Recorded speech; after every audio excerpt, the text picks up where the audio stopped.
Today we're going to go deeper than... Alright, we are back, people, and we know there are many layers to the conspiracy onion, many branches on the conspiracy tree, and I like to dive as deep into these weird waters as a guest will allow, and today's going to be a real treat, because Jay Weidner is not afraid to throw off the floaties and take us to the bottom of the conspiratorial sea.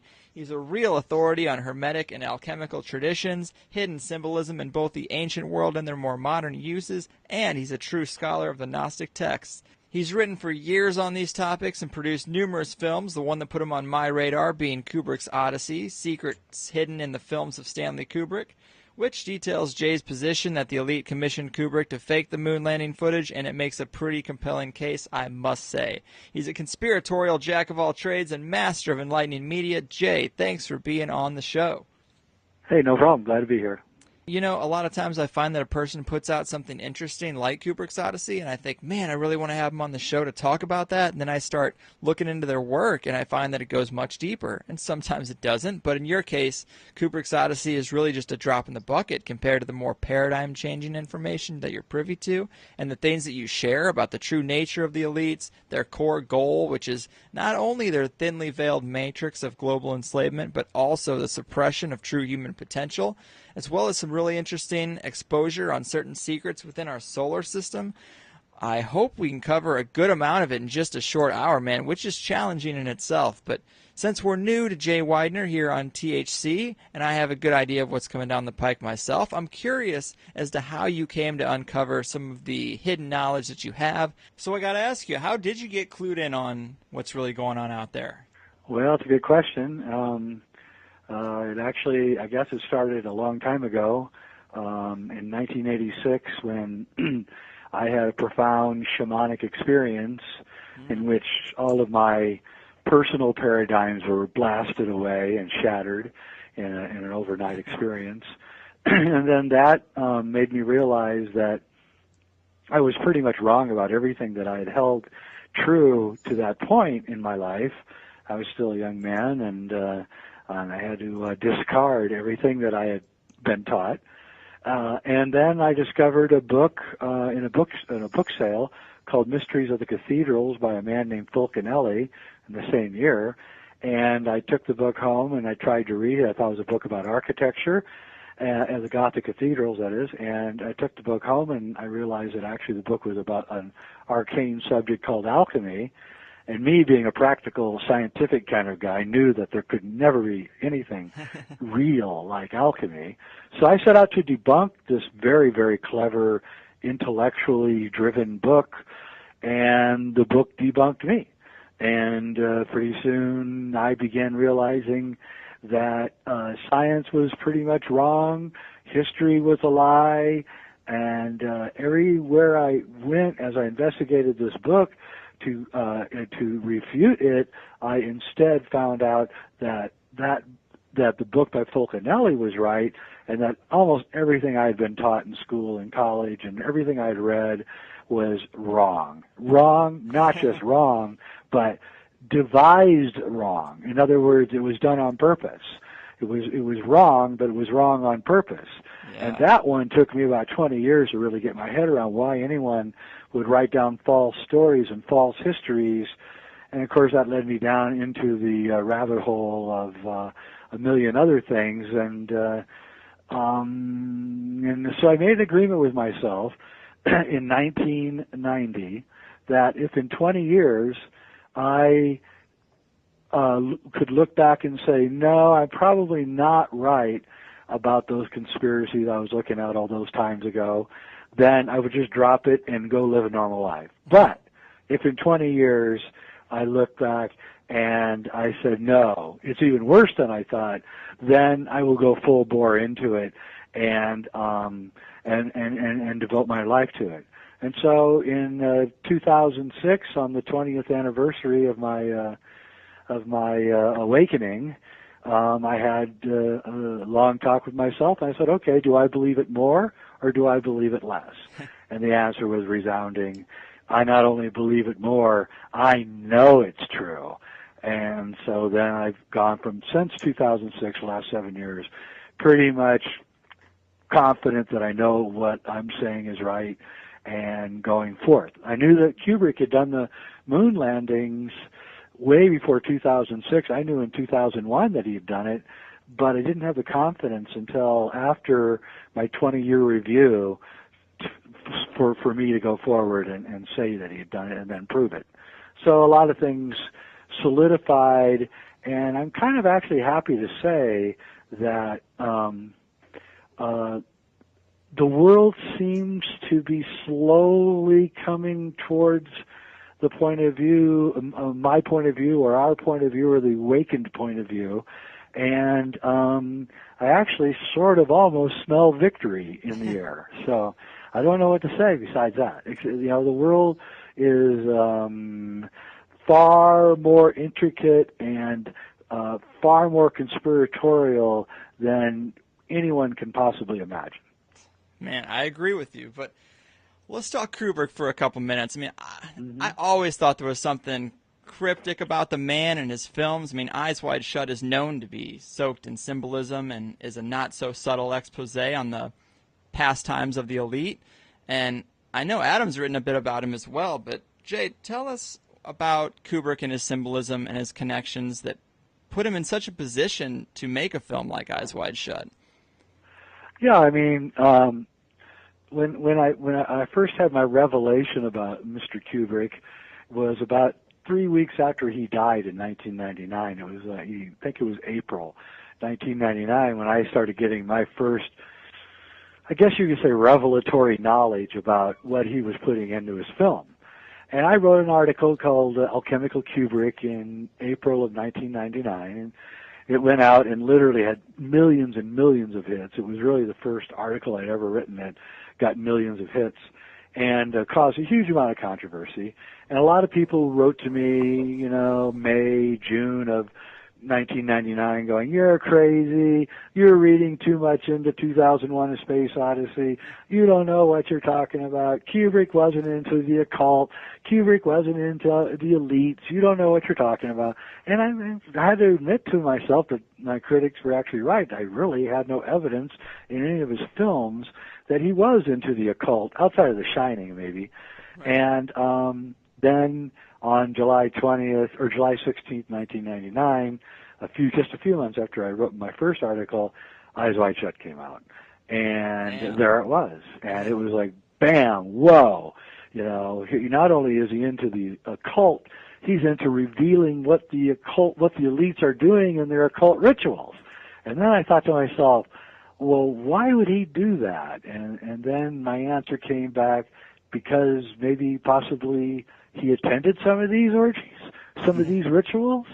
And then I thought, well, okay, it does seem the movie itself is very autobiographical, Eyes Wide Shut, in that he made the set designer design Tom and Nicole Cruz's apartment to look just like his apartment in the late 50s in the village there in New York. And so there were all these parallels that I was noticing.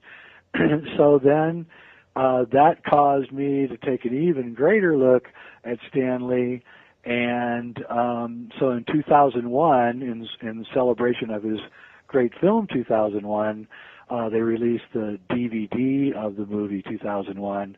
I bought it, I took it home, and within the first 20 minutes of watching the movie, I not only realized that he'd faked the moon landings, but how he had done it, and front screen projection, among other things. And then I sat on it for the next 10 years, actually, until 2009 when I finally went public with my findings. So that's how I got, and what it was Kubrick was kind of the end of a full cycle, a cycle that began with Fulcanelli in 1986, and me having my previous world completely and utterly destroyed, and having to find my balance, losing my wife, losing my family, losing my friends, and everyone just abandoning me because they thought I'd lost my mind, to finally coming to grips with not only the conspiracy, but that the conspiracy uses people like Stanley Kubrick, and then how does it use it? And I began to figure all that out, and I think that was a real shot across the bow, and I believe it was all planned by Kubrick. He put the stuff in his films. I think he thought it would take a little bit longer for someone to figure it out and find it and bring it out. I think he was really surprised, if he'd been alive, that it happened so soon, within 10 years after his death.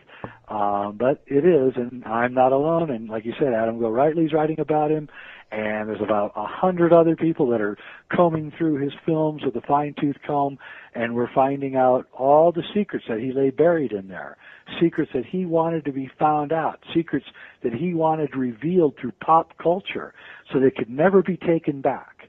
It's actually quite brilliant, and for a man with a 200 IQ like Stanley, job well done, you know?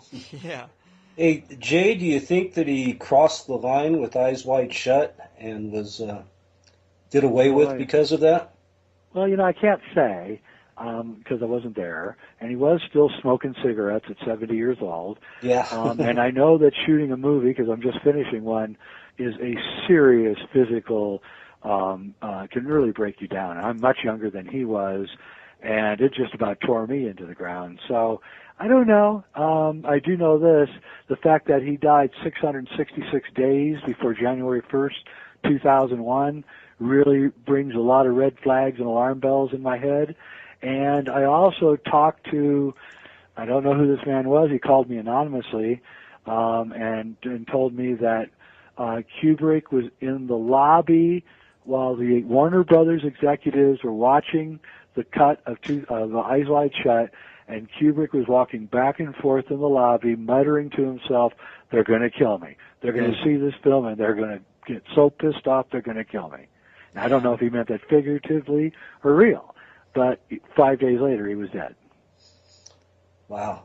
What? Yeah, I've seen the film you put together exposing, the 2001 and the moon landing using this front screen projection method, and indeed, I found that pretty damn compelling. Well, it is, and what's amazing about it is that there's all these people that are trying to debunk those findings, and what's funny is their debunking is just so pathetic. Like, one guy's a NASA expert, and he's trying to rip me apart, and he says, well, Weidner finds all these geometries up in the sky, above the moon.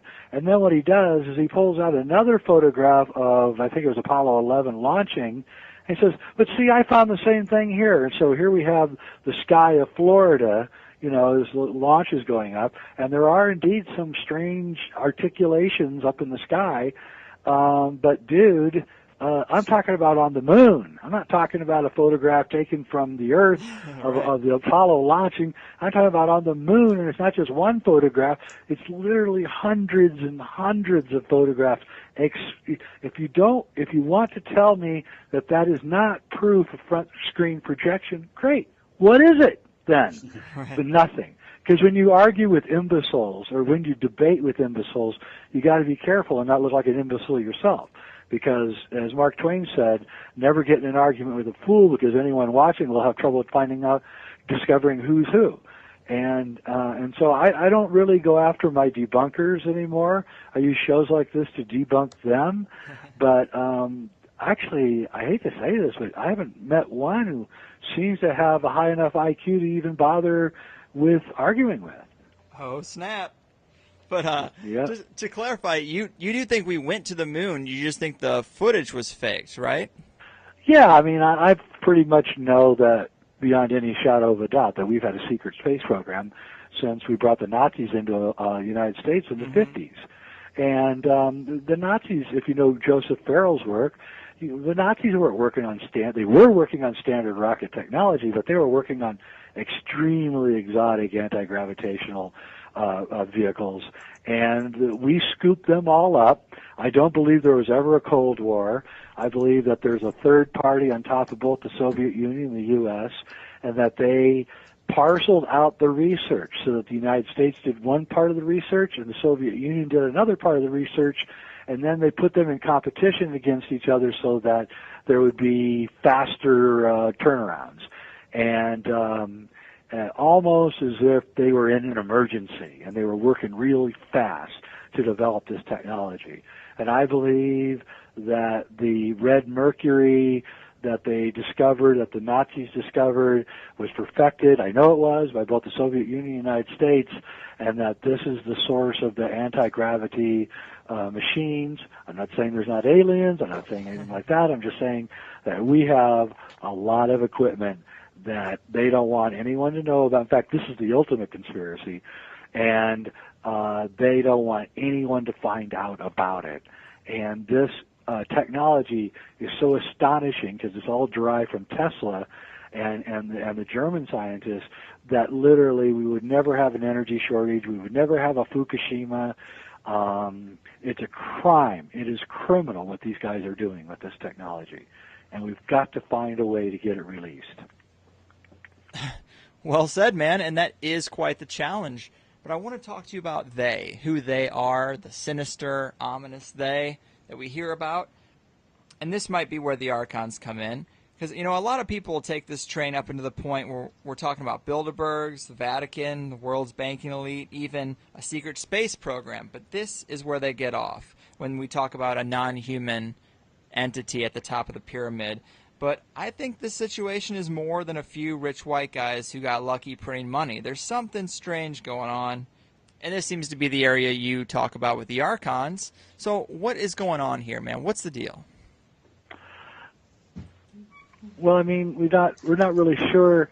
You know, what the Gnostics said in the Nag Hammadi about the Archons is that they were an off-planet spiritual parasite that would get into human beings and change the way that they acted. And the way that they acted after this invasion was a non-human way.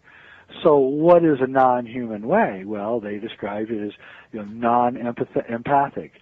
So they can't feel people's feelings. The inability to walk in another guy's shoes. The inability to think about anybody other than yourself. And the Greek translation of the word archon just merely means rulers. So what I think now is that the Earth may or may not have been invaded by off-planet spiritual parasites. I don't know. But we know that there is a mental disorder called psychopathic behavior. And it mimics exactly what the Gnostics used to describe the Archons. True. Lack of empathy, inability to see into somebody else's way somebody else thinks, manipulative, cunning, you know, all the things that they use are exactly what we today use as terms to describe people with psychopathic behavior. So I merely say, okay, if you don't want to make that leap into the off-planet spiritual parasites, I totally understand it because it is a rather wacky concept. But you cannot deny that there is 1 to 4% of the human population that is completely psychopathically driven, and that these psychopaths are in positions of power, i.e. rulers. They are presidents. They are the heads of the military. They run corporations. They're the head of all the Marxist states. Stalin, Mao, Obama, George W. These are all psychopaths. And they're never going to ever do what we want because they can't do what we want. They can only do what they want or what they're being told.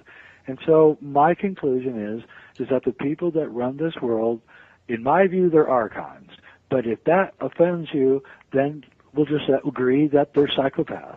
And if we're all cool on that, then we now know that we're dealing with a bunch of people who are psychopaths at the very least, off-planet spiritual parasites at the very most, and that we now can identify them, and once ID'd, we can begin getting rid of them. I don't mean killing them. I mean getting them out of society so they can no longer have their input and their fingers in everything like they have now.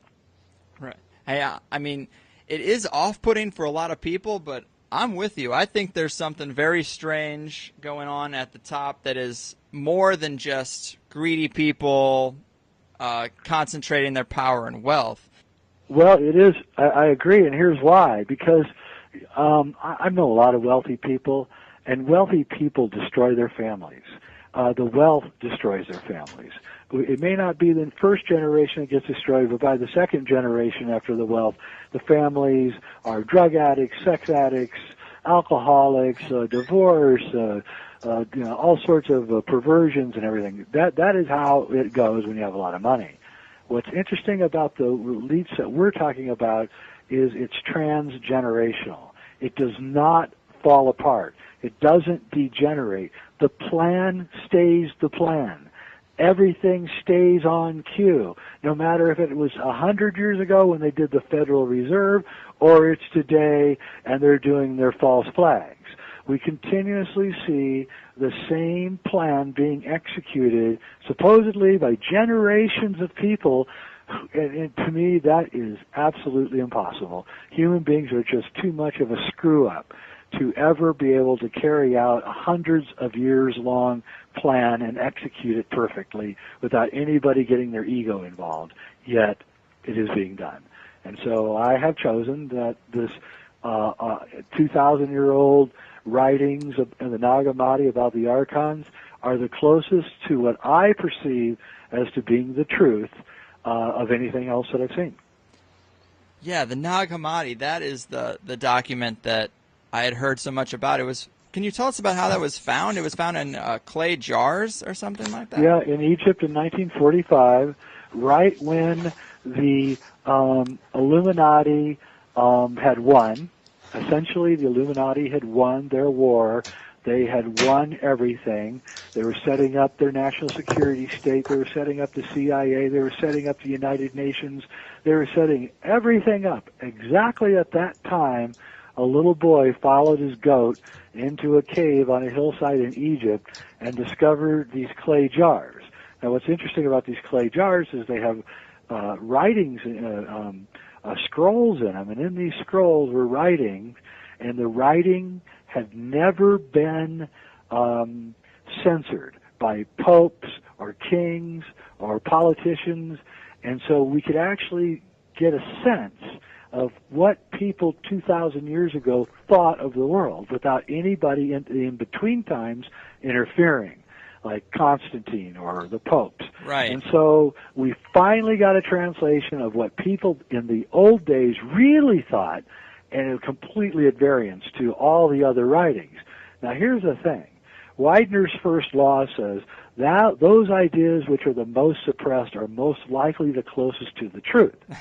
So as soon as I found out about the Nag Hammadi, like 15, 20 years ago, and started reading them assiduously, I began wondering, well, who were these people that wrote all this stuff? Who were these Gnostics?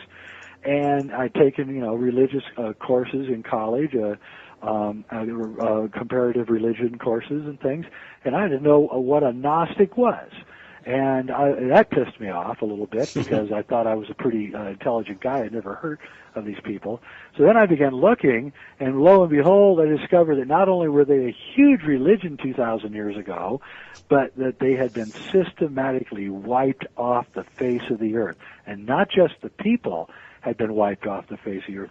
Everything they wrote had been burned. And that is the reason why they burned the library at Alexandria, because it was a Gnostic residue of all that they thought about the world. And the Christians burned down the library, raped Hypatia in the middle of the streets of Alexandria, and we went into the Dark Ages. And they want us in the Dark Ages. They want us stupid. They don't want us figuring out anything. Man, it is so refreshing to hear you say this, because even in high school, I can remember hearing about the European expansion and the destruction of any culture they came across, and I always thought that was so suspicious. It's like your first law says. I think it's a clue to the truth to put so much energy into this slash and burn campaign and destroying all knowledge. Like, they went everywhere on the planet to destroy any hint of old knowledge and then covered it up. So this Nag Hammadi text, finding these things is pretty incredible. And is this where they talk about the Archons? Is this what do they say? What's the storyline that they give out? Well, they say that they have their creation story is a very interesting creation story. They say that there's these beings called aeons who reside near the center of the galaxy, and that one of these aeons, whose name was Sophia, she decided that she was going to imbue matter, the third dimension, with spirit, with a higher dimensional source, to see if she could do it. And the other aeons were kind of transfixed by this whole idea, and they watched as Sophia went out to the edge of the galaxy to a little rocky world and made life. And but when she made the life, when she created the earth, she created this place, and it was just so chaotic. That nature was so entangled that we couldn't, it was just beyond any hope as to there being any hope for consciousness, because there was so much entangled confusion within nature itself. Mm-hmm. But when she created Earth, life on Earth, she also created Archons. It was an accident. And the Archons came to Earth, and they thought of themselves as kind of like a correction. And so they decided that they were going to correct Sophia's confused, entangled natural world, and they were going to bring in some order, i.e. rulers, to this process. And they began kind of coming into us and forcing us into agriculture off of a sort of a meat and vegetable diet into a grain diet, which weakened us. They created the religions, especially the three Western religions. They were all designed to enslave us, mm-hmm. It's actually an anti-earth movement, an anti-nature movement. The Archons are. They don't like nature. They don't like human beings too much. They don't like the fact that we can love each other unconditionally.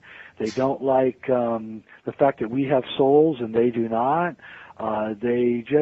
So they want to control us. They want to prove to themselves that they are better than us and that we're a bunch of fools, and that if they just deny us knowledge and kill the people that are smart so that they can't pass knowledge on, that they will control the human race and then kind of harvest their souls. They believe that that they can take our essence from us. And maybe they can, I don't know, since I'm not an Archon. And so they create wars and all these things that are extremely anti-natural. So everything that they do is unnatural. They make straight lines instead of curved lines. They created L.A., for instance. No offense, L.A. is a great place, but I mean L.A. is the king of Archonic, the way that the Archons would build a city. They love sprawl. They love horror movies and violence and perversions. And right now they're on a full-scale effort to apparently pervert all of humanity so that we fall further and further away from our true source, which is immortal and all-knowing and possible, psychic abilities and things, into basically animals. And that's their goal. Hey, Jay, I got a pretty simplistic question, but I'll throw it at you. So what's the first step in overthrowing the Archons for us non-Archons? First step is to first identify them. We have to start identifying the Archons via the Internet. My friend Thomas Sheridan, who's a writer on Psychopaths, says that we should create like a Lord of the Rings map showing you where Mordor is and stay away from Mordor, right? And then we have to realize that the culture that they have created, if you want to call it a culture, is a nightmare. and it's not a culture at all. It's just a rigged economic system. And we need to create a parallel culture, a parallel economy, away from the archontic culture and economy, and not really go head-to-head with them, because Archons, when you go head-to-head with them, they drop nukes on you and stuff. They have no empathy, so they'll kill everybody around you too to get to you. So it's foolish to go up against them head-to-head. So we have to identify them, where they say, "Oh, he's an Archon. We better stay away from him completely," because you cannot convert an Archon. You cannot save a psychopath. They're beyond saving. Don't even bother saving or trying to convert one. As soon as you realize that you're dealing with a psychopath, you need to get away fast. And that is what we have to do with them. We need to get away from the culture they've created. We need to create small enclaves of like-minded people who are growing their own food and living their own culture, and create something that is so attractive that the archonic culture will just dissipate on its own. And right now we're losing the battle, because the Archons are feeding us pharmaceuticals. They're feeding us sex daily on TV at night, and violence, and the full-bore assault on humanity has started. We are now in the spiritual war. It used to be that it was coming, but it's here now. And the reason it's here now is because we're identifying them and naming them. And that is not what they expected. And I'm really happy to say that even David Icke is now coming on board and identifying the Archons. So we get a voice like David Icke to get in there and help. That could really throw it over for us. So I think the Archons are actually beginning to get cornered. And if you've ever had an angry dog cornered, you know how really vicious that experience can be. So it's a dangerous time. But at the same time, Archons don't know how to deal with courage. And so when people stand up to them, you get fallacious arguments. They won't debate you, I guarantee it. You will not get an Archon to debate you. They will avoid debate at all costs, because they can't debate. They cannot exchange intellectual ideas, because they're just shells of beings. They're not real. I wish I was pulled over by more Archon police officers, because they seem to be very willing to debate me, unfortunately. Well, there's so many students of their philosophy, whether we're talking about literal Archons or not. They've definitely created a system where we are students of their philosophy to a T. Their values, yep. if you want to call them values of any kind, are put in the forefront. I mean, that's definite. But you mentioned you're right. You mentioned David Icke. Is he drawing a distinction between reptilians and Archons, or is he changing his view? Or are you talking about different entities? I'm not going to speak for David, because I can't tell you that. But I will say this. According to Nag Hammadi, the Archons can create almost fictions in all directions. So you don't know what you're looking at. So they could be reptilian. They are described as reptilian in the Nag Hammadi. So, but once you understand that the Archons create things out of thin air, then you have to kind of step way back and go, wait a minute. Everything I'm looking at is false. And then from that premise, you can go forth and then figure out reality. Once you say to yourself that, hey, I'm touching this, but is it real? And then finding a way to understand what is real, and what is just an archonic influence is really the trick. And I think that's the goal for all of us over, say, the next 5 or 10 years, as this drama ensues. I think we're going to start identifying them on the internet. We're going to start identifying everything about them. And I think for the next few years we're going to learn more and more and more. And they even now know that they're being identified. They're putting out movies like Seven Psychopaths to show that they're actually cute and cuddly and funny, and they're doing this all over the place. There's even a book out now about how being a psychopath can help you in your business world. You know, I mean, they're like really kind of coming out of the closet right now, and we can't let them get away with this. Man, I mean, well, let's talk about the real reality. I mean, if we're covered in all their veiled realities, these false paradigms, these false values. What do you think are some of the biggest secrets that have been lost today that they've covered up? Oh, that we are. They not only covered it up, they they forced us into disusing our psychic abilities. The Catholic Church went through Europe and killed everybody who had psychic abilities, everybody that they found. If you were even whispered that you had some kind of unusual power, you were taken in front of the Inquisition and killed. Therefore, a whole swath of people with certain talents were removed from, and their progeny were removed. So that's one of the things. The other thing is that they made us aware of our racial differences, so that we now judge each other on our skin color, whereas before the Archons, we didn't even care. You can go to the Metropolitan Museum in New York, or go to London, the British Museum, and look at paintings and engravings from ancient Egypt from 2000 BC, and you'll see that all the races are being pictured in the cities, in the streets and stuff. There was no racism. This is foisted on us, like a hatred of each other because of religions. This is all an Archon trick. Believing there's a Messiah that's going to come save you, whether it's the aliens or Obama or Jesus, is another trick. That's a huge one. That's one of their biggest ones.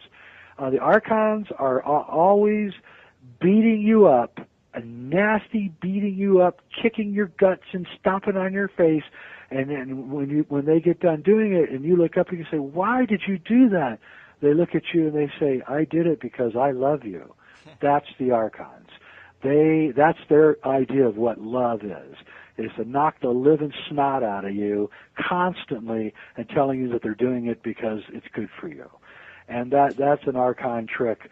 And this thing it's like endemic, and it can be caught and spread.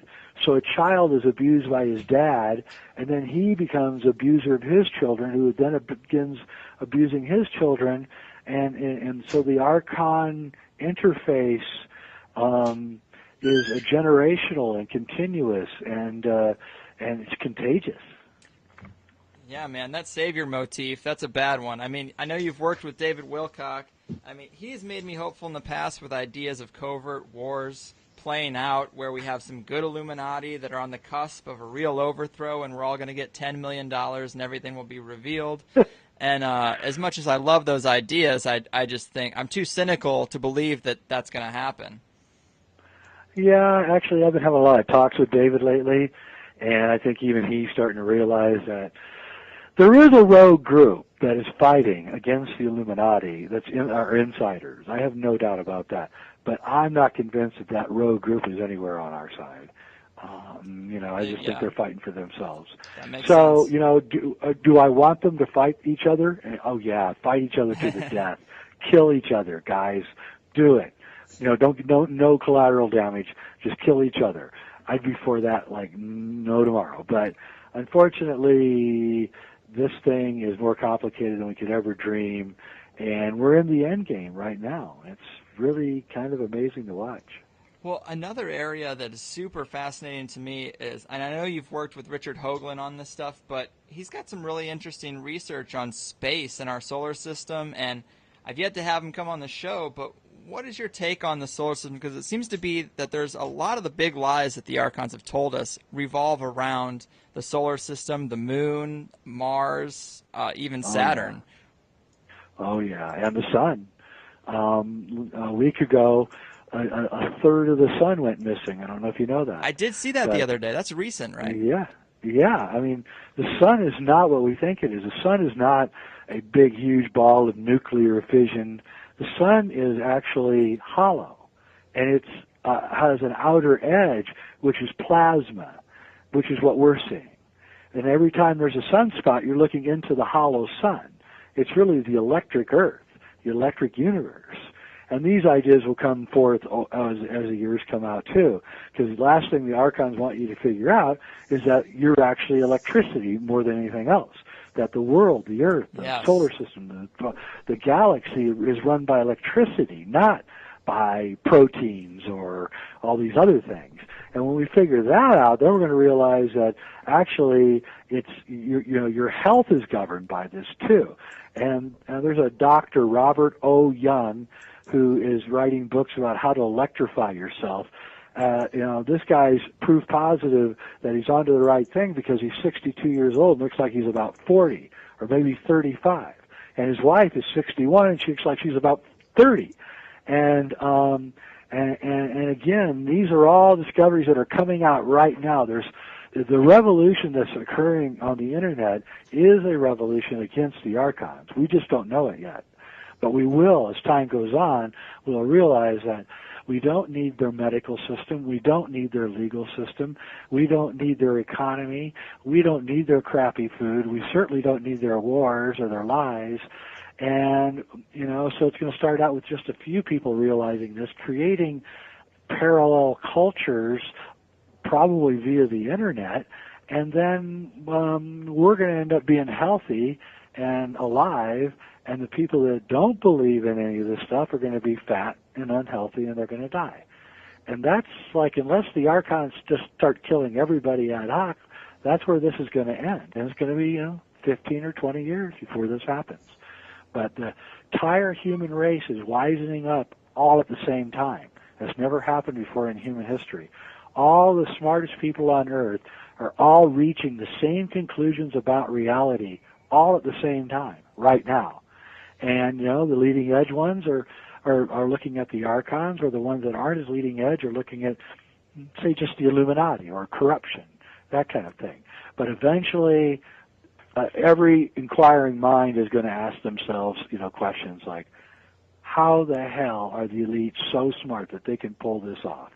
And once you start going down that road, that's when you get into the dangerous areas of Archons and psychopaths and off-planet intelligences and even demonic things.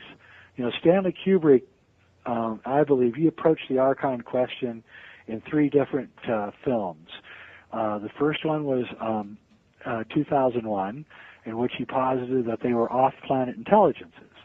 The second movie where he talks about the Archons is in The Shining, when he says that there are demonic influences that can get inside your head and turn you into, someone who wants to kill your family. The third movie talking about the Archons is Eyes Wide Shut, in which he's now positing that the ruling elite are these Archons. And I say it's all 3. I say it's off-planet intelligences who also appear to look like demonic influences who are also our ruling elites. So it's all 3.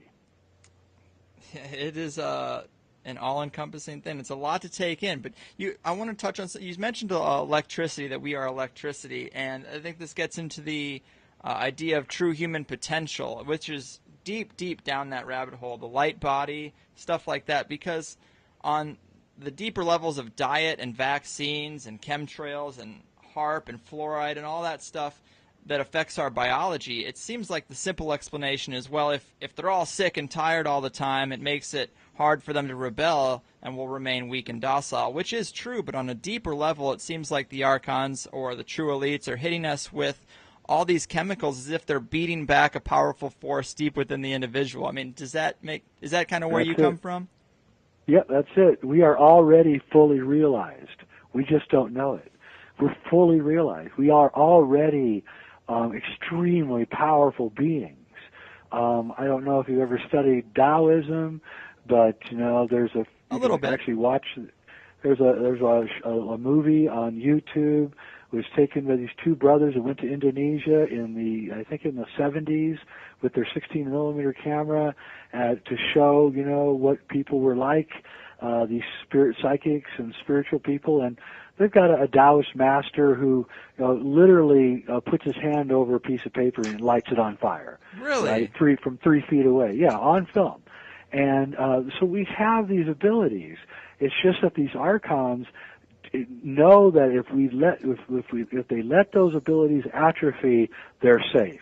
But if we don't let those abilities atrophy, if we find ways to bring our powerful beings to their full fruition, the Archons are finished, and they know it, and they're so frightened of that. They're so frightened of a great awakening, a spiritual liberation, and we have to, all of us, everybody listening, are all the soldiers in this rebellion. We're all frontline soldiers, and we have to have courage.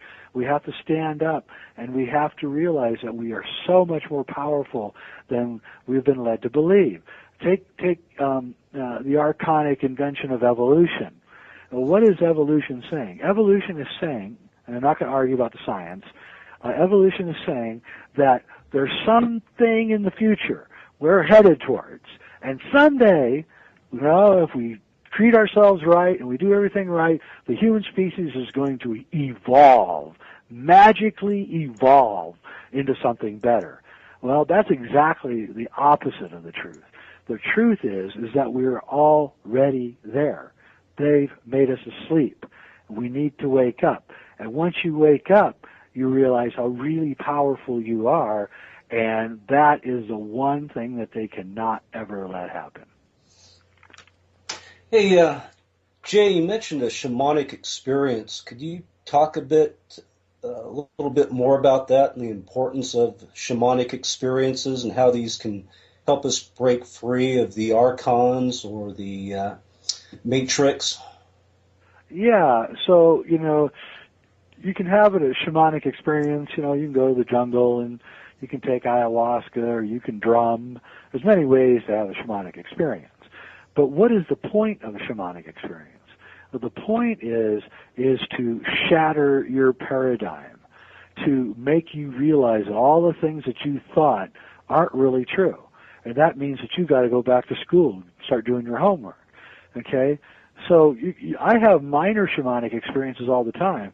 For instance, I will go to the library or a bookstore and I will buy a book on a subject that is exactly the opposite of what I believe. I will make sure that I buy a book and read the book that's exactly the opposite of my belief system. Why do I do that? It's to shatter my belief system.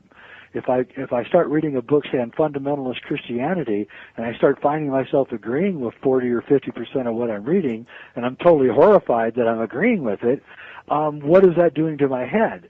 Well, I'm presenting new ideas into my head that I never considered before, and that's causing me to rethink my previous positions. That's what shamanism does. It causes you to rethink the positions that you held previously. So I was a journalist. I believed in science. I was an atheist. And I had a shamanic experience which literally shattered me into a million pieces. And it took me years to regroup. And when I regrouped, I was a completely different person. I didn't believe any of the things that I had believed before.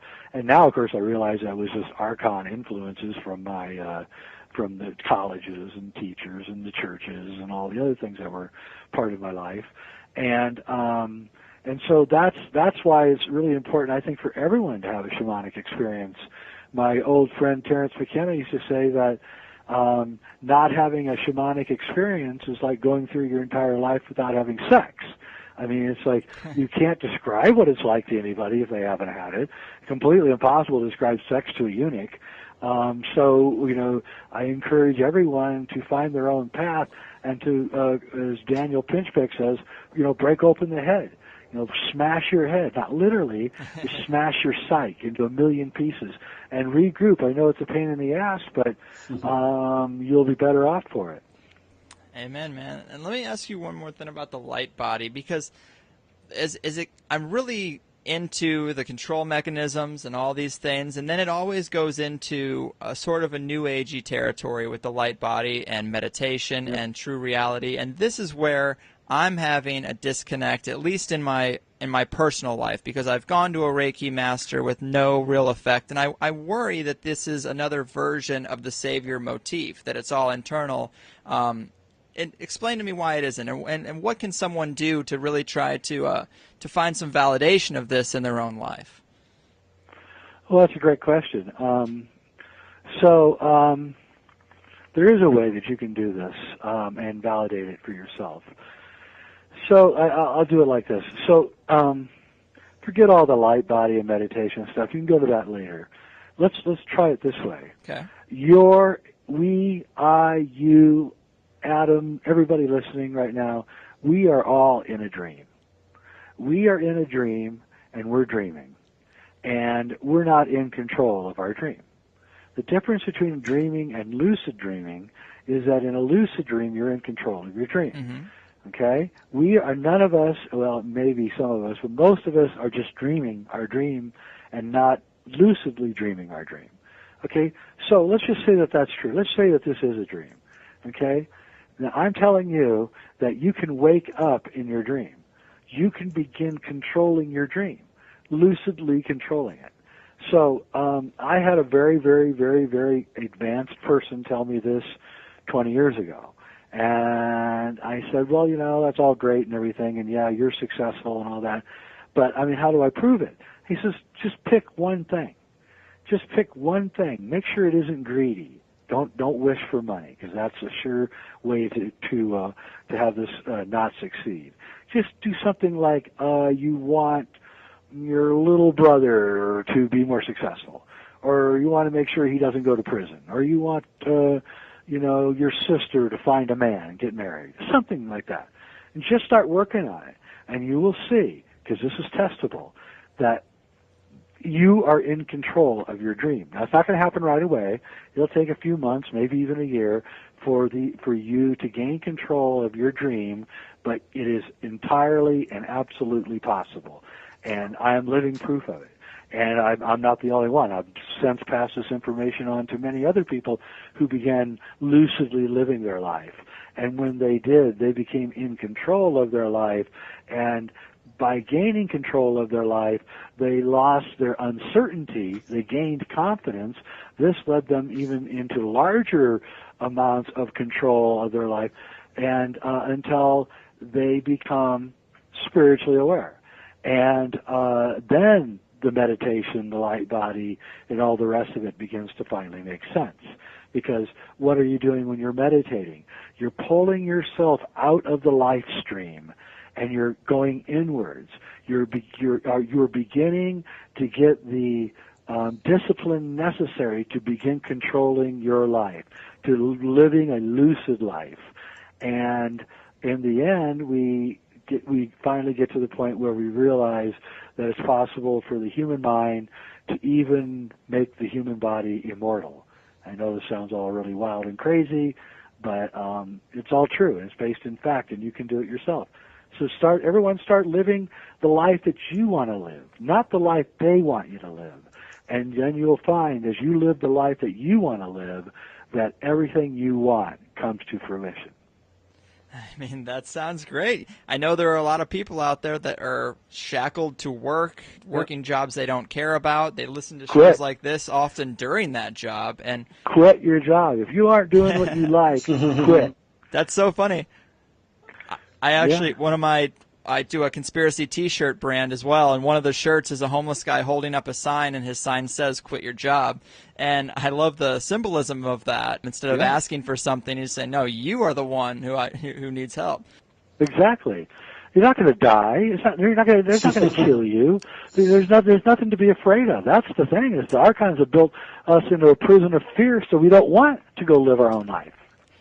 And there is something to say. A lot of Zen philosophers talk about living in the present moment, and anytime you get really fearful or anytime you get really stressed out, it's because you're concentrating on a perceived future that you can't really control. But, you say, I can't quit today because rent's due in 30 days. Well, maybe something's going to happen in that 30 days, but it is quite scary. It will happen. If you embrace it with all the courage you can muster, your rent will get paid. That's the leap. I'm right at the edge there, and I want to make that leap, and I want to believe that to be true, but I'm not sure. It is funny because a little anecdote about this is the other day I was in a really negative headspace, and my girlfriend's a little more on the side of this kind of stuff, and I said, the last piece of the puzzle is me getting a ticket, and on my way home from work I actually made eye contact with a cop. I made eye contact with him, and in that moment I said, he's getting me. I know he's fucking getting me. And he got in his car, pulled me over, and made me get out of the car and sit on my hands, if that's not symbolic enough. And Yep. she's like, you manifested that. And I was like, well, why can't I just fucking manifest some good things? It's always the negative thoughts that seem to come to fruition. Yeah. You answered it yourself. You answered it yourself. I need more positive thoughts. I guess that's what we're getting at. Yeah. It's really courage. It's like you just have to, you just, when I get pulled over by a cop, I just say, this is going to be the most awesome ticket I've ever got. And then I talk to the cop like he's a real human being, and all of a sudden, sometimes I don't even get a ticket because I address them as people, and they are so appreciative of that because usually everybody's afraid of them. Yeah, and they feed on that just as much. They do, exactly. That's the key to understanding with the Archons. It's a contagion, and so the cops themselves. But they don't really want to be that way. Nobody really wants to be an Archon but the Archons. Yeah, it's crazy, man. But it's been great talking to you. But, I mean, Adam, is there anything you wanted to add before it looks like we're getting to an hour? Is there anything you wanted to throw out there? Oh, we could keep going and going, but yeah, it's been a great hour talking to you, Jay. Yeah, it's been great.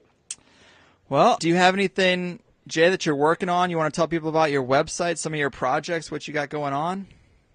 Yeah, if you really want to wake up, I am now the programming director at an online television streaming network like Netflix, only it's for people like us.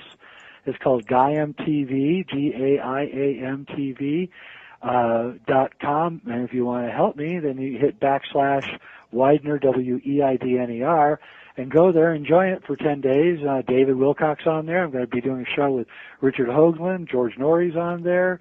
Daniel Pinchbeck's going to have a show soon. We're really trying to bust the paradigm loose as fast as we can. So that's the best way that you can do it, especially if you've got skeptical family and friends. Get them a subscription to it.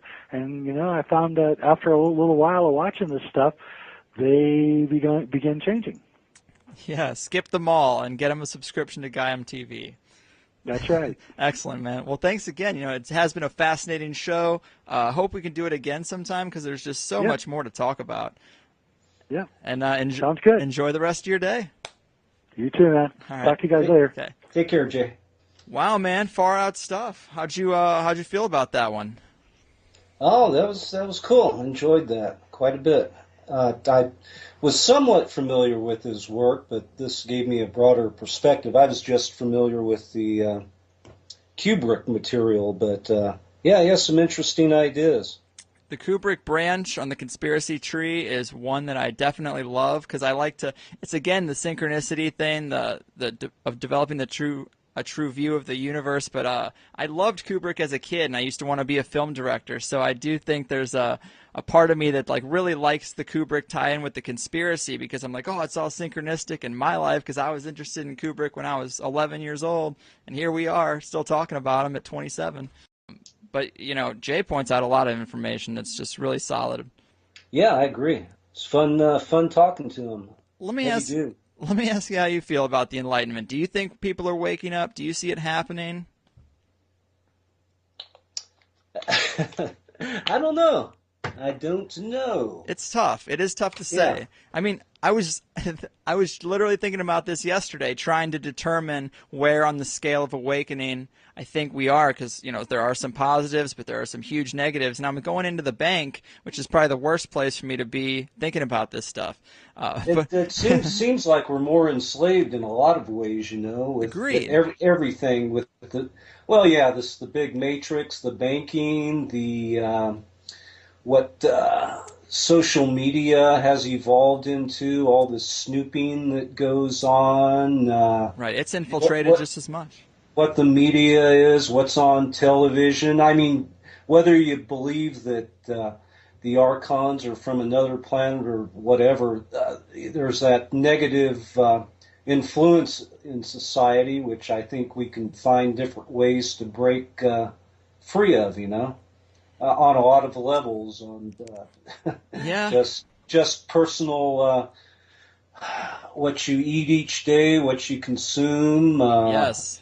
how you spend your time, Yeah, the food thing's really interesting to me because we were talking to that guy Wheat Belly, and and Jay was talking about wheat being a bad thing. I'm hearing this more and more that wheat's bad for you. And in fact, one interesting thing I heard recently talking about religions being there for control mechanisms is that fatty acids are good for your brain, and that is why all religions have days where you don't eat meat, or they have things against eating meat.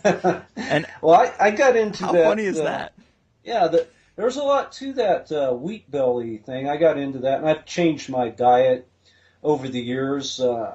And the thing with the wheat, it got hybridized back in the 80s, and it, basically what's put forth in the book, when you consume the wheat, we don't have the original wheat that dates back Right. thousands of years. It's this new hybridized, which really happened in the 80s or so, which, according to the thesis of the guy who wrote the Wheat Belly book, is responsible for obesity and bad health and all of this. And, if you look at some of the data, when you consume wheat, your body produces a lot more sugar than consuming straight sugar, and it creates this vicious cycle where you consume more of wheat and these type of things, high fructose in your diet, and all these nasty additives and that. So what is put forward in the book is more of a paleo type natural diet, eating fruits and vegetables and meat. Trying to find meat that doesn't have a lot of stuff pumped into it as well. That's a challenge. Grass fed. No, it's not necessarily that difficult. It just takes time preparing. Part of it's preparing your own meals each day, and where a lot of people are strapped for time, with just living life. If it's not time, it's cash. I hear you mention sometimes McDonald's and these type of things. Definitely get the hell away from fast food. There's some nasty stuff in that, and it's a vicious cycle. There's not a whole lot of good you can find from a fast food restaurant. Yeah, that's what I was saying. I think you're referencing my Facebook from the other day where I said I managed to resist McDonald's during the Monopoly game, which is really tough for me because they're hitting two of my addictions at one time, with gambling and bad junk food. Mm-hmm. But if you can stay away then, I mean that's the real empowerment of the human spirit, I guess. The true triumph of the will.